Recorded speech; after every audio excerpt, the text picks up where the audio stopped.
So King Atlas is an interesting figure. This guy was released back in 2003 and is based off the Predator Skyquake mold, but to my surprise, a lot of people know this as the Machine Wars Starscream mold, which came out after Skyquake in 1997.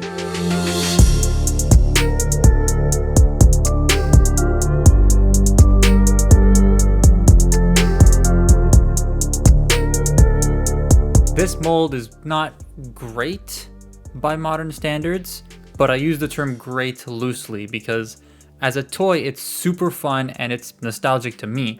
It's a 90s mold, so of course it isn't going to hold up to the standards of today's toys with engineering and articulation, but that's not why you buy this. King Atlas here is big and feels very robust. The whole toy has some weight to it and a presence on any shelf, table. I really need to put my shelves up. The renovation's gotta hurry. I really like the look. It feels super 90s and I love the color distribution on this guy. It's clean, but then there's also battle damage on it, which is better displayed in jet mode, so I'll talk about it when I get to jet mode.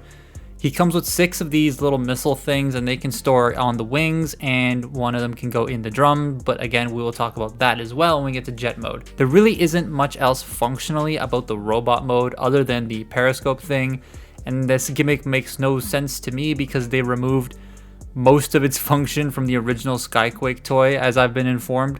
So, I don't know. It's there, it has a mirror in it, but that's really about it. You flip this little black section and it folds the mirror up and down. I don't get it. There's supposed to be you put something, I think it's another one of the Predators on top and it clicks in and pushes a picture down or something like that. I don't know exactly because I don't have the original mold. I will say this mold suits Skyquake a little bit more, but it still looks really nice here on display and it doesn't have the dreaded gold plastic syndrome that the Skyquake one has, so I'll take this any day over Skyquake. Posing is just arms. Just shoulders. I don't know what else to say about it. That's it. What do you expect? It's from the 90s. Transformation is super easy. It transforms exactly how you would expect, and I'm fine with that. It's fun. It's simple, yet enjoyable. The jet mode looks cool. It's apparently loosely based off of an SR-71, but that's not what an SR-71 Blackbird looks like. I mean, I can see some of the cues, but there's not a lot. This mode is large, however. Next to an MPM figure, it's huge.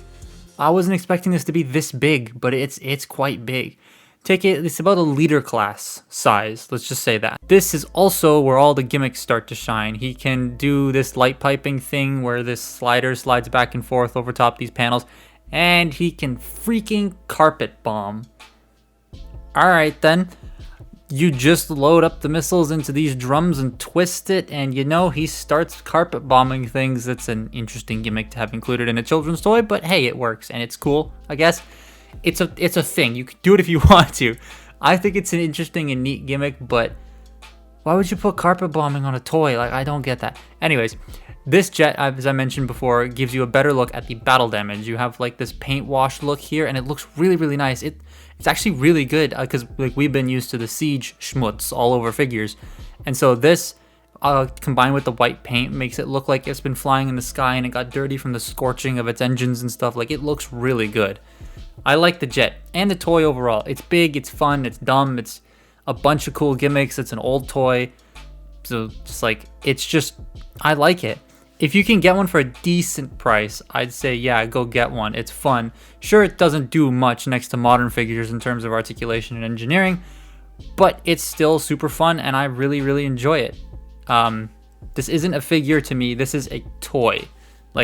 A figure, you can pose, you can do all sorts of cool things. A toy is just fun to mess with. That's how I separate the two in my brain. And this guy is a toy, not a figure, and it is a good toy. That's the way I look at these things.